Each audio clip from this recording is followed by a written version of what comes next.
미국과 한국이 확장 억제 전략협의체 회의를 열고 북한과 러시아의 군사협력에 대해 반드시 대가가 따를 것이라고 경고하고 북한의 핵 미사일 위협에 대해서는 외교와 군사, 경제 등 모든 수단으로 억제하기로 했습니다.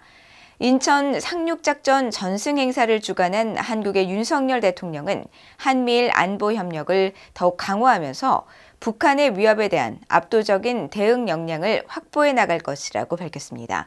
조상진 기자가 보도합니다. 서울에서 열린 제4차 미한 확장억제 전략협의체 EDSCG 회의 직후 수석 대표로 참석한 미국과 한국의 외교 국방 차관들이 기자회견과 함께 공동 언론 발표문을 발표했습니다.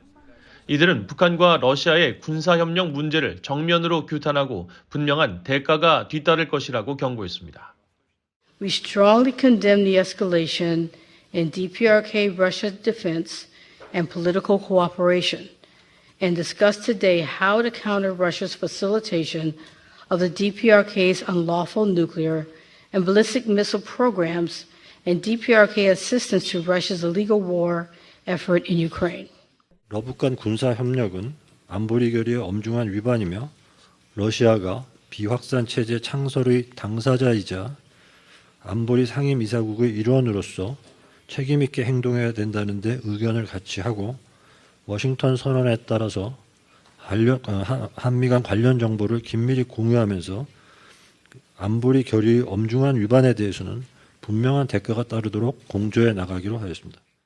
미한 양측은 또 북한의 지속적인 미사일 발사와 불법적인 대량 살상 무기와 탄도미사일 프로그램 추구와 관련해 외교적, 정보적, 군사적, 경제적 도구를 포함한 모든 가용한 수단을 사용해 억제력과 한국 안보 공약 강화에 대한 의지를 재확인했다고 밝혔습니다. 이어 모든 수단을 활용해 북한의 제재 회피 및 불법 사이버 활동 문제를 해결하기 위한 공조를 더욱 강화하고 북한의 핵 공격은 김정은 정권의 종말로 귀결될 것이라고 거듭 경고했습니다. The United States reaffirms that any nuclear attack by the DPRK against the United States or its allies and partners, including the ROK, would be unacceptable and would result in the end of that regime. 젠킨스 차관은 특히 인도태평양 지역 안정에 대한 북한의 위협이 증대되는 것에 계속 대응할 것이라면서 그런 노력의 일환으로 중국이 대화에 참여해 핵무기 관련 전략적 리스크를 관리하고 줄이기를 촉구한다고 강조했습니다. 양국 수석 대표들은 이날 오후 경기도 평택에 있는 한국 해군 2함대 사령부를 방문해 북한의 어뢰 공격으로 산화한 천안함 46 용사를 참배하고 새로 취역한 호위함인 천안함에 오르기도 했습니다.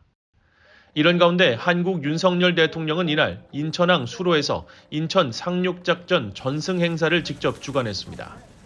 참전 용사들과 시민들이 참석하고 미국과 캐나다, 한국 해군이 당시 인천 상륙작전 상황을 시연한 가운데 윤 대통령은 북한 위협에 대해 한미일 협력 등을 통한 압도적 대응을 다시 강조했습니다.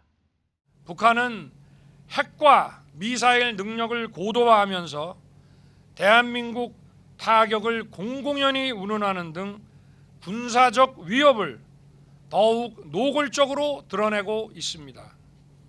또한 공산 세력과 그 추종 세력, 반국가 세력들은 허위 조작과 선전 선동으로 우리의 자유민주주의를 위협하고 있습니다. 굳건한 한미 연합 방위 태세를 기반으로 한미일 안보 협력을 더욱 강화하면서 북한의 위협에 대한 압도적 대응 역량을 확보해 나갈 것입니다. 윤 대통령은 이어 인천 상륙작전은 한반도의 공산화를 막은 역사적 작전이자 세계 전사에 빛나는 위대한 승리라며 공산 전체주의 세력을 물리치고 자유주의가 승리한 자랑스러운 역사이자 자유세계가 기억해야 할 소중한 자산이라고 강조했습니다. 그러면서 한국 정부는 참전 용사의 희생으로 이룩한 승리를 기억하고 계승해 어떤 위협도 결연하게 물리칠 것이라고 밝혔습니다. VOA 뉴스 조상진입니다.